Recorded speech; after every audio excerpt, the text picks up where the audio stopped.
Shalom, selamat malam semuanya. Shalom. Baik, kalau bisa mendengar suara saya dengan jelas, saya akan sharekan materinya. Mari kita sekali lagi datang kepada Tuhan untuk mohon pimpinan hikmat dari Roh Kudus untuk pemberitaan firman malam hari ini. Mari kita berdoa. Bapa di surga, untuk mendengar sebagian dari pemberitaan firman-Mu, kiranya Roh Kudus menolong setiap kami ya Tuhan, supaya kami hormat, tunduk, taat, patuh, dan kami boleh menjadi pelaku-pelaku firman-Mu yang hidup. Dan biarlah Roh Kudus menolong setiap kami selama acara pemberitaan firman ini ya Tuhan. Kami sadar ya Tuhan, di mana Injil pemberitaan firman disampaikan, setan pasti tidak akan tinggal diam. Oleh karena itu kami mohon Engkau kuatkan setiap kami dalam menghadapi segala macam godaan ya Tuhan.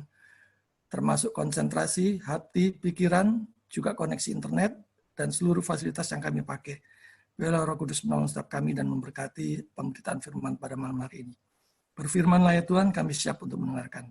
Dalam nama Yesus, kami berdoa. Amin. Mari kita persiapkan firman Tuhan. Kita persiapkan dari Kisah Para Rasul, pasal 8, ayat 14 sampai 25. Kisah Para Rasul, pasal 8, ayat 14 sampai 25. Saya akan bacakan untuk kita semua. Kisah Para Rasul 8 ayat 14 sampai 25. Ketika rasul-rasul di Yerusalem mendengar bahwa tanah Samaria telah menerima firman Allah, mereka mengutus Petrus dan Yohanes ke situ. Setibanya di situ, kedua rasul itu berdoa supaya orang-orang Samaria itu beroleh Roh Kudus. Sebab Roh Kudus belum turun di atas seorang pun di antara mereka, karena mereka hanya dibaptis dalam nama Tuhan Yesus. Kemudian keduanya menumpangkan tangan di atas mereka, lalu mereka menerima Roh Kudus. Ketika Simon melihat bahwa pemberian Roh Kudus terjadi oleh karena rasul-rasul itu menumpangkan tangannya, ia menawarkan uang kepada mereka serta berkata, "Berikanlah juga kepadaku kuasa itu, supaya jika aku menumpangkan tanganku di atas seseorang, ia boleh menerima Roh Kudus." Tetapi Petrus berkata kepadanya, "Binasalah kiranya uangmu itu bersama dengan engkau, karena engkau menyangka bahwa engkau dapat membeli karunia Allah dengan uang. Tidak ada bagian atau hakmu dalam perkara ini, sebab hatimu tidak lurus di hadapan Allah. Jadi bertobatlah dari kejahatanmu ini, dan berdoalah kepada Tuhan, supaya ia mengampuni niat hatimu ini. Sebab kulihat bahwa hatimu telat seperti empedu yang pahit dan terjerat dalam kejahatan." Jawab Simon, "Hendaklah kamu berdoa untuk aku kepada Tuhan, supaya kepadaku jangan kiranya terjadi segala apa yang telah kamu katakan itu." Setelah keduanya bersaksi dan memberitakan firman Tuhan, kembalilah mereka ke Yerusalem, dan dalam perjalanan itu mereka memberitakan Injil dalam banyak kampung di Samaria. Nah, saudara yang terkasih, kalau kita merenungkan berbicara tentang pelayanan ya, malam hari ini kita akan belajar bahwa kuasa Allah, karunia-karunia Allah itu tidak untuk diperjualbelikan. Kalau kita merenungkan dalam pelayanan kita, apa yang menjadi motivasi kita atau motivasi saudara dalam melayani? Apakah sungguh-sungguh karena cinta Tuhan atau yang lain? Uang, harta, kekayaan, popularitas atau apa? Kuasa Allah sekali lagi tidak untuk diperjualbelikan. Kuasa Allah itu tergantung kasih karunia-Nya kepada siapa ia berkenan memberikannya. Dan jika saudara berpikir atau ada yang berpikir bahwa hal-hal spiritual, hal-hal rohani bisa saudara beli dengan uang saudara, bertobatlah. Kita melihat di sini bahwa Rasul Petrus, Rasul Yohanes diutus ke tanah Samaria.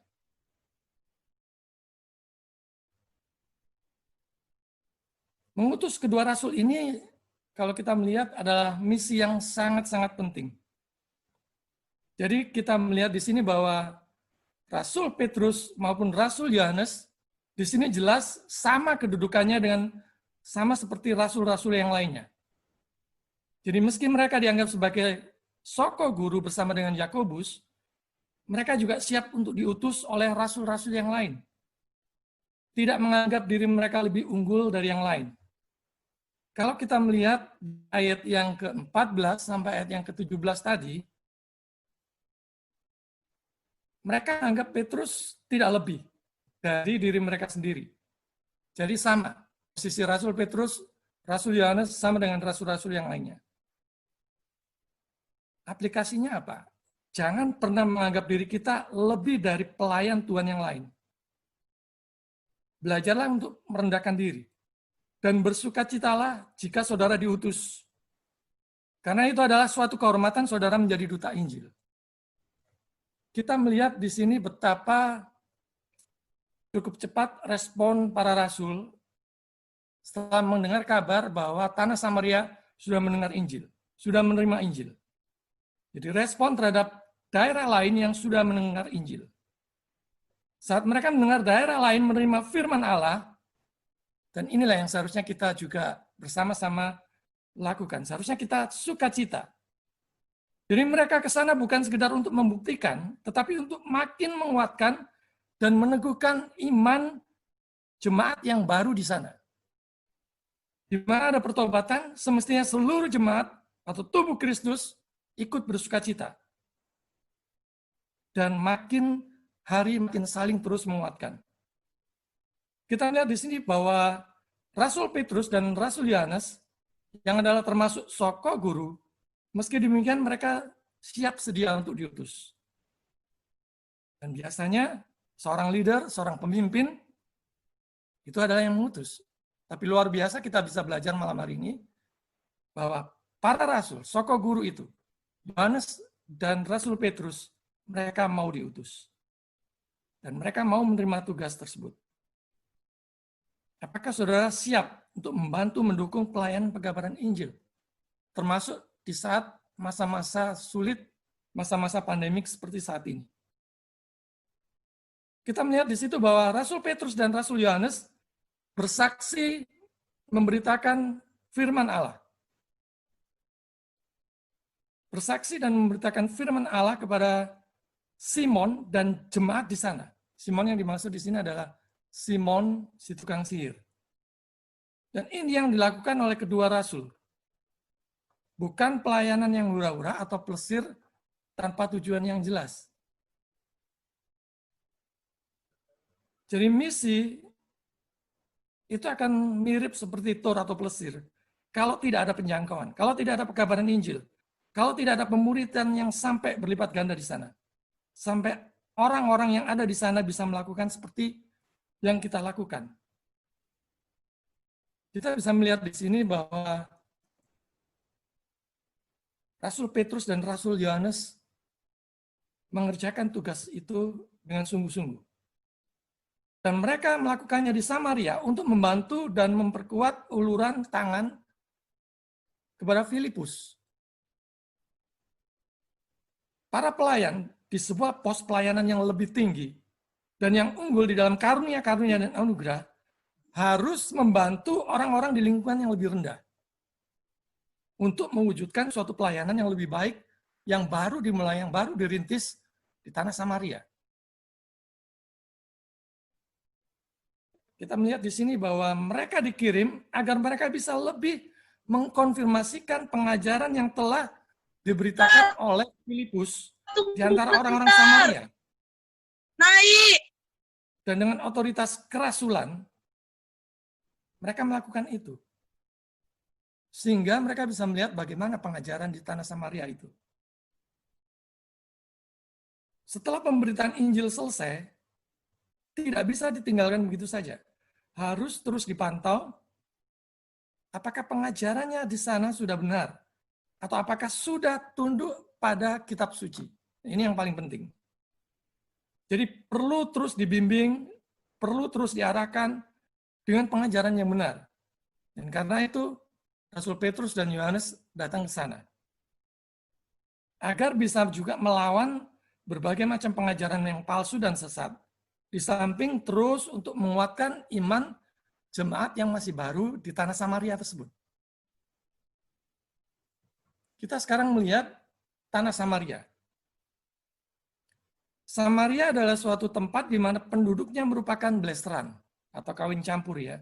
Hasil dari kawin campur antara orang Israel asli dengan non-Israel. Keturunan ini yang sering diejek, sering dibully oleh orang Israel. Oleh orang Israel asli maksudnya. Karena mereka tidak termasuk di dalam golongan kaum Israel murni. Sedangkan orang-orang Samaria sendiri juga menuntut agar identitas mereka juga diakui. Terlebih lagi saat mereka sudah mendengar Injil dan percaya kepada Kristus. Orang cenderung memperhatikan kekristenan atau Kristen keturunannya ketimbang kemurnian pengajarannya yang membawa orang pada iman yang teguh di dalam Kristus. Kita melihat di sini betapa pentingnya visitasi atau kunjungan dari pemberitaan Injil yang dilakukan oleh Rasul Yohanes maupun Rasul Petrus. Supaya di sana terus ada pertobatan di tanah Samaria tersebut. Dan makin hari supaya makin meluas. Meski suatu tempat sudah mendengar Injil, tetap perlu terus dikunjungi, terus dibimbing, diarahkan, dimentoring, dan dimuridkan, dan terus diberitakan Injil agar iman jemaat di sana terus bertumbuh, terus berakar kuat dan berbuah. Dan ini yang menjadi misi dari kedua rasul ini. Injil memang sudah ditebarkan. Karena itu perlu didoakan secara khusus supaya Roh Kudus turun atas orang-orang Samaria ini. Pernahkah saudara mendoakan secara khusus jemaat atau orang yang pernah saudara kunjungi dan sampaikan Injil kepada mereka di sana? Atau saudara mungkin mengunjunginya lagi, atau mengutus orang yang saudara percayai untuk melihat bagaimana kondisi jemaat atau orang tersebut saat ini. Beranikah saudara rela berkorban, melayani dengan biaya sendiri, merintis, memulai pelayanan sendiri, daripada menunggu pelayanan yang datang. Dan ini sering kali terjadi pada mahasiswa yang baru lulus ya. Saudara yang harus membuat atau membuka pelayanan sendiri terlebih dahulu. Korbankan waktu saudara 1-2 tahun dulu total bagi Tuhan setelah saudara lulus. Ya, jangan buru-buru menikah, khususnya untuk yang perempuan. Nah, kita melihat di sini mereka berdoa supaya orang-orang Samaria beroleh Roh Kudus. Betapa pentingnya pertumbuhan Roh Kudus, petobat-petobat baru yang ada di sana. Butuh untuk terus didoakan agar imannya terus bertumbuh, makin kuat, makin hari makin kuat, makin berakar di dalam Kristus.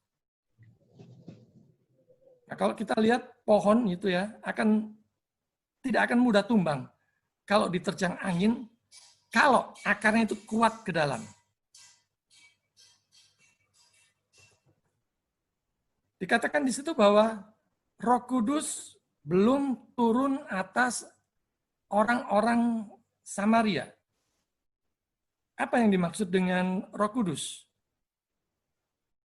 Dikatakan di situ Roh Kudus turun. Berarti dia datang, pribadi Roh Kudus itu, pribadi Allah Tritunggal itu, datang dari surga. Dan ungkapan turun di situ diterapkan pada pengaruhnya yang menunjukkan kecepatan dan kedatangannya yang mendadak untuk orang-orang yang ada di Samaria. Roh Kudus penting untuk memimpin, untuk menghibur, untuk menolong, dan memberi hikmat setiap orang percaya. Supaya tidak sia-sia. Jadi supaya tidak sia-sia, suatu baptisan itu harus dengan kasih karunia dan memiliki semua kekuatan yang berasal dari Roh Kudus. Rasul Paulus mengatakan bahwa pencucian kita adalah karya Roh Kudus. Titus 3 ayat 5. Air yang digunakan dalam baptisan adalah tanda darah Kristus. Dan di sini Petrus berkata, itulah roh yang dengannya kita dibasuh dengan darah Kristus. Jadi Allah memperbarui kita agar kita dapat menjadi anak-anaknya. Roh Kudus akan selalu menjadi yang memerintah dan pengatur langkah setiap orang percaya. Jadi ini penting, yang harus kita ingat di dalam kita melayani dimanapun kita berada. Jadi kita melihat di sini ada penumpangan tangan Rasul Petrus dan Rasul Yohanes. Penumpangan tangan yang diikuti doa-doa. Jadi kalau kita melihat, sebenarnya bukan kedua rasul ini yang penting. Tetapi Allah yang tetap menjadi satu-satunya pemberi anugerah dan membagikan hal yang sama sesuai dengan kehendak-Nya. Itu yang jauh lebih penting. Jadi bukan pribadi kedua rasulnya, tetapi pribadi Allah sendiri. Itu yang jauh lebih penting. Karunia-karunia Allah di dalam Kristus, sekali lagi tidak dapat diperjualbelikan. Juga bukan untuk dipamer-pamerkan. Allah bukanlah jin lampu Aladin yang mudah diperintah-perintah oleh manusia yang berdosa. Jadi kita lihat di sini, bagaimana Simon si tukang sihir itu menawarkan sejumlah uang setelah melihat pemberian Roh Kudus yang disertai dengan penumpangan tangan oleh kedua rasul ini. Ada suatu ambisi untuk mendapatkan hormat dan kuasa demi keuntungan pribadi. Jadi Simon si tukang sihir ini juga ingin beroleh kuasa Roh Kudus itu dengan menawarkan uang kepada para rasul. Dan kalau kita melihat di bagian ini, kita bersyukur. Bagusnya para rasul itu tidak mata duitan, saudara. Kalau kita melihat ada begitu banyak fenomena-fenomena zaman milenial ini, hamba-hamba Tuhan yang dikatakan oleh jemaat-jemaat awam sebagai hamba Tuhan yang glamor, mata duitan, borju, dan sebagainya. Nah, saya berharap saudara-saudara tidak demikian ya. Ada begitu banyak hamba-hamba Tuhan yang mempermainkan firman Tuhan sebenarnya untuk memperkaya diri, untuk mendapatkan keuntungan bagi dirinya sendiri, popularitas, dan sebagainya. Coba kita lihat di dalam 2 Timotius 4 ayat 3, firman Tuhan katakan, karena akan datang waktunya orang tidak dapat lagi menerima ajaran sehat, tetapi mereka akan mengumpulkan guru-guru menurut kehendak-Nya untuk memuaskan keinginan telinganya. Dan ini banyak sekali yang terjadi di banyak gereja. Fenomena yang seperti ini. Kita melihat, ini saya mengkontraskan ya, Simon Petrus versus Simon tukang sihir. Simon si tukang sihir ini menawarkan membeli anugerah Allah dengan sejumlah uang.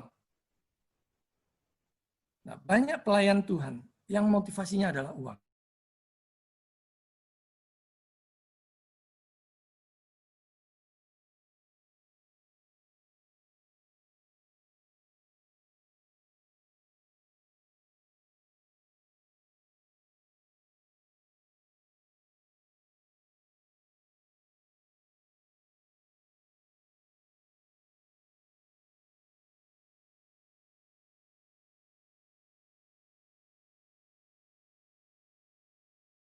Itu bisa membeli segalanya. Simon si tukang sihir ini berambisi untuk mendapatkan kehormatan dari seorang rasul. Dia lebih berkeinginan untuk mendapatkan kehormatan bagi dirinya sendiri daripada berbuat baik kepada orang lain. Nah, apakah kita juga berambisi ingin bisa melakukan yang sama seperti hamba Tuhan yang lain, yang kelihatannya diberkati, yang kelihatannya diberi kuasa yang lebih besar, mempunyai dampak dan pengaruh yang luas? Ambisi kita itu adalah hanya untuk kemuliaan Kristus ataukah untuk diri sendiri? Itu yang harus kita renungkan pada malam hari ini. Sekali lagi kita melihat Petrus mengecam Simon. Simon si tukang sihir ingin kuasa seperti Rasul Petrus dan Rasul Yohanes. Dan Rasul Petrus di sini menunjukkan kejahatannya. Orang yang cinta kebenaran tidak akan sungkan mengecam kejahatan orang lain meski itu baru ada di dalam pikiran mereka. Dan Petrus menunjukkan kepadanya kejahatan dari Simon. Yang seolah-olah bisa membeli pengampunan dosa. Seolah-olah bisa membeli karunia Roh Kudus dan hidup yang kekal. Dan ini adalah semacam suatu kesalahan yang terkutuk. Ini benar-benar kesalahan yang fatal. Dan karena itu, Rasul Petrus mengecam keras. Jangan pernah berpikir bahwa kekristenan adalah barang dagangan atau perdagangan yang bisa kita jalani di dunia ini. Dan juga jangan mempunyai motivasi untuk cari untung di dalam pelayanan. Kalau saudara ingin cari untung di dalam pelayanan, bayangkan kalau Tuhan Allah kita juga hitung-hitungan kepada kita. Kalau saudara ingin cari untung, sebaiknya saudara jadi pedagang. Kita lihat bagaimana di sini Rasul Petrus mengecam uang dan Simon. Dikatakan di situ, binasalah uangmu bersama dengan engkau. Saudara yang terkasih, ini adalah dasar ekspresi kengerian dan kemarahan Petrus yang luar biasa terhadap tawaran Simon. Uang itu seolah-olah tak ada nilainya bagi Rasul Petrus. Dan biarkan uangmu itu membawa kehancuran. Dikatakan di sana lebih lanjut bahwa Simon juga akan binasa dan segera menuju kehancuran. Apa yang Allah sendiri berikan sebagai penguasa yang seolah-olah bisa dibeli, itu yang dikecam oleh Rasul Petrus. Berpikir untuk mencoba membeli apa yang tak ternilai harganya dengan emas yang tak berharga. Bagaimana kita bisa membayar harga kepada Allah? Tidak bisa, saudara. Langit, bumi, alam semesta ini milik Dia. Uang yang dari emas itu juga ciptaan Tuhan. Bagaimana itu bisa membeli kuasa Allah? Ada banyak yang berusaha membeli anugerah Allah. Saya memberikan contoh. Beberapa orang misalnya melakukannya dengan sedekah, dengan doa yang panjang-panjang. Beberapa yang lainnya dengan cara penebusan dan puasa. Beberapa lagi dengan mencoba untuk membuat hati mereka sendiri lebih baik. Positive thinking dan sebagainya. Dan dengan kebenaran diri sendiri. Dan beberapa lagi yang lainnya dengan penyesalan yang tiada hentinya. Dengan linangan air mata. Saudara-saudara, semua ini tidak akan bisa membeli untuk menghadirkan kebaikan-kebaikan Tuhan. Ada banyak kasus orang yang memiliki uang, kuasa, dan jabatan, seolah-olah merasa bisa membeli segala-galanya. Tapi tidak dengan karunia kuasa anugerah Allah. Kalau saudara adalah, misalnya ada yang menjadi donatur gereja, persekutuan, atau bahkan seminari, yang mempunyai pemikiran demikian, bertobatlah. Hendaknya hati kita harus lurus di hadapan Allah. Hati yang diubahkan oleh kuasa Roh Kudus, yang berdampak. Bukan karena uang, tetapi hati yang lurus di hadapan Allah, di dalam Kristus. Hati yang dibereskan di hadapan Allah. Itu yang Petrus nyatakan kepada Simon. Saudara yang terkasih, Rasul Petrus menyerukan pertobatan. Kapan terakhir kali saudara berkhotbah ataupun melayani di gereja yang menyerukan pertobatan? Rasul Petrus dan Rasul Yohanes tidak peduli dengan uang Simon si tukang sihir. Tetapi kedua rasul ini lebih peduli pada jiwa Simon yang belum bertobat itu ketimbang uang yang bisa membantu memperlancar pelayan para rasul. Perhatikan saudara. Simon ini juga ikut kemana-mana di dalam pelayanan. Tapi ia dikecam pada saat ia mempunyai motivasi yang tidak lurus di hadapan Tuhan.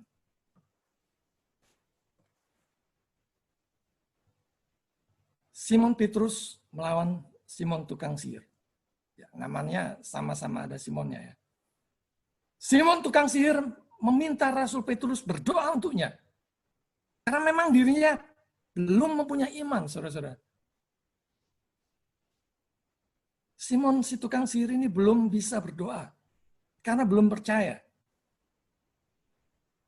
Jadi saudara-saudara jangan buru-buru meminta orang yang baru bertobat, yang baru percaya Yesus untuk berdoa, bersaksi. Terlebih-lebih lagi diminta untuk berkhotbah di mana-mana sebelum tahu persis bagaimana iman percayanya kepada Yesus. Jangan pernah meminta orang yang belum percaya untuk berdoa. Karena dia belum tahu bagaimana cara berdoa yang benar. Dan doa yang tidak dilandasi dengan iman yang benar, itu tidak akan ada gunanya. Nah di sini Rasul Petrus dan Rasul Yohanes bersaksi dan memberitakan Injil ke banyak kampung. Jadi waktu dia kembali ke Yerusalem, mereka memberitakan Injil ke banyak kampung. Jadi saudara-saudara, suatu pelayanan misi itu bukan hanya sekedar plesir ataupun tamasya hura-hura ya. Tidak, saudara-saudara. Ada pekabaran Injil di sana. Jadi sekali lagi, pelayanan misi tanpa pekabaran Injil sampai dengan pemuritan, bahkan yang berlipat ganda, itu lebih lagi mirip atau sama seperti saudara sekedar tamasya, plesir, ataupun mungkin berlibur biasa. Jadi tidak hanya di kota besar atau kota-kota yang utama. Dikatakan di situ, tetapi juga di desa-desa kecil. Mereka yang menerima kuasa harus melakukannya. Jadi sebagai orang yang percaya, kita mesti harus melakukannya, keluar. Bukan jago kandang. Misalnya hanya diam di gereja saja. Tidak pernah pergi keluar untuk PI, untuk penjangkauan, untuk mengerjakan pemuritan. Perhatikan di sini bahwa Diaken Filipus sudah melayani dahulu di sana dan menghargai apa yang sudah dibuka oleh rekan sekerja Allah dan soko guru yang diutus ke sana untuk makin meneguhkan pelayanan itu di sana.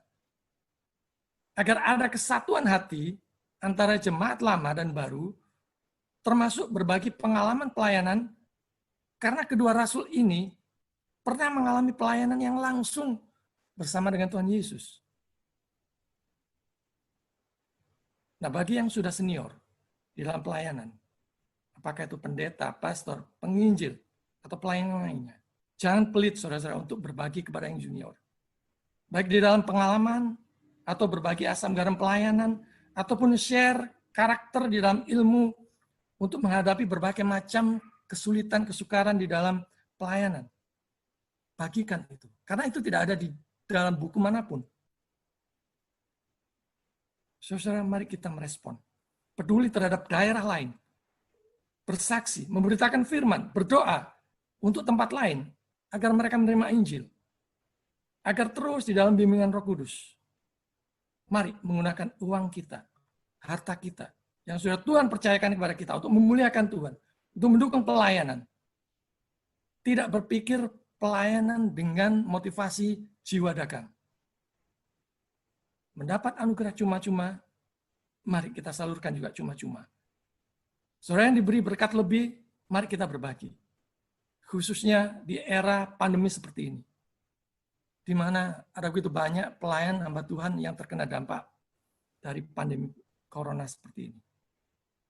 Supaya nama Tuhan ditinggikan. Supaya ucapan syukur bergema di mana-mana. Maukah saudara diutus Tuhan kemanapun Dia berkenan untuk mengutus saudara dan menyambutnya dengan sukacita? Tuhan memberkati saudara. Amin.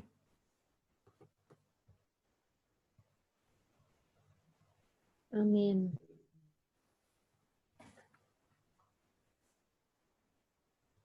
Mari kita berdoa. Bapa di sorga, kami ucap syukur untuk firman pada malam hari ini. Bapa, kami sadar bahwa seringkali ya Tuhan kami di dalam melayani ada kesombongan. Baik itu kesombongan iman, kesombongan rohani, kesombongan akan apa yang sudah kami kerjakan, yang sudah kami lakukan. Bahkan kami seringkali menganggap kalau tidak ada kami, maka pelayanan tidak berjalan. Tuhan, kami mohon ampunan-Mu. Ya Tuhan, biarlah Roh Kudus pada malam hari ini menguatkan kami untuk setia kepadamu, untuk melayani bukan karena popularitas, bukan untuk kepentingan atau keuntungan pribadi, tetapi semata-mata karena cinta Tuhan. Dan kami boleh melakukannya itu dengan giat, dengan semangat, dengan sukacita. Kiranya Roh Kudus menguatkan setiap kami pada malam hari ini ya Tuhan. Terima kasih. Berkati seluruh keluarga kami ya Tuhan. Dan biarlah kami boleh menjadi saluran berkat buat mereka. Berkati juga seluruh yang hadir pada malam hari ini ya Tuhan. Kau lawat satu persatu. Dan biarlah Roh-Mu bekerja kepada mereka, melawat mereka, dan Kau menggerakkan kemana mereka akan Kau utus. Dan apa yang harus mereka kerjakan di dalam pelayanan mereka di tengah-tengah situasi yang sulit saat ini. Terima kasih. Dalam nama Yesus kami berdoa. Amin. Terima kasih.